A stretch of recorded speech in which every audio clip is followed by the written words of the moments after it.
Hi everyone, Aidan here with etrailer.com. Today we're going to be taking a look at this CURT Premium Bike Rack here on our 2016 Coachmen Mirada Motorhome submodel 35 LS. Now this is going to be a hanging style bike rack holding the bike up here by the frame. It is important to get a bike rack that is motorhome approved because you are going to be experiencing a lot more shake and vibrations, more shock back here than you would on your typical passenger vehicle. And the CURT Premium is up to the task.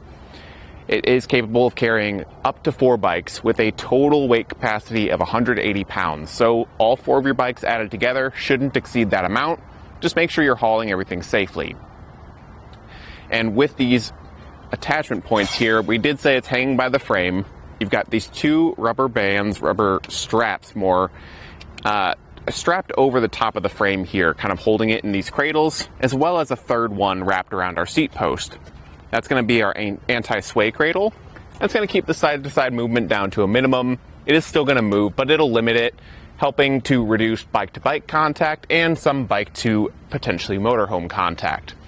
I will point out a small clearance issue we ran into with these handlebars. As you can see, it does make contact with the motorhome right there. One thing you might do to remedy that is just get a strap in this front wheel and just kind of bind it to something so it doesn't rotate as much. Pretty easy to do with a simple cam buckle strap. We offer those on our website if you need one. But the thing that really sets this apart is the fact that the cradles here at the end come and narrow together. It's going to make it really great for kids' bikes because those smaller frames have a hard time getting on these hanging style racks without the use of an adapter bar. And you might still need them, but this is going to really reduce that risk of needing one because it's just going to fit that smaller frame style a lot better. You will still probably need a bike adapter bar for an alternative frame, so just be mindful of that. Let's go ahead and get the bike unloaded here. We're going to start by just pulling on those elastic bands and undoing those straps. That's just going to free the bike up, and we can lift it up and pull it off of the rack. Really simple and quick to do. Those straps get a good hold on the bike, and since they are a more like rubber material, they do help grip the frame and stuff too. So we can just go ahead and replace those straps. You don't have to. It's just something I like to do to keep everything nice and neat. And we can get some measurements here. Sticking out from the back of the vehicle, we are going to add about 34 inches to the back of the vehicle, but you do have the ability to fold these arms down when it's not in use. It's really simple to do. We've just got a pin and retaining clip up here at the top. You can undo the retaining clip on the other side, pull that pin out, let those arms fold down. I'm going to set my tape measure down, and we can just put that pin back through the newly aligned holes. Sometimes that pin can be a bit of a pain to get aligned properly, but it's not too bad most of the time. And now we're only going to be sticking out about 9.5 inches to this end point right here. And overall, it doesn't stick out much further than our ladder, so it's not going to be very in the way.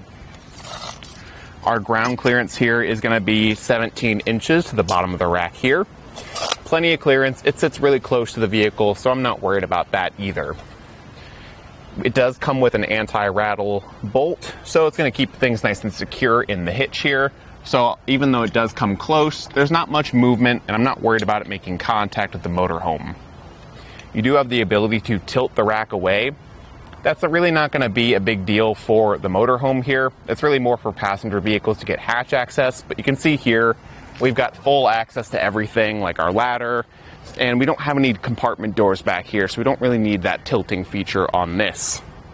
And overall, I think it's going to be a really functional bike rack. It's got a great weight capacity, it's going to be approved for your motorhome, and it's got those end cradles for kids' bikes, so if you've got a family and you're just looking to get your bikes to your campsite, this is going to be a great way. Thanks for watching. Here it is on our test course. We'll start by going through the slalom. This is going to show us the side-to-side action, which simulates turning corners or evasive maneuvers. Next, we're at the alternating speed bumps, which we'll see the twisting action. This will simulate hitting a curb or pothole or driving over uneven pavement.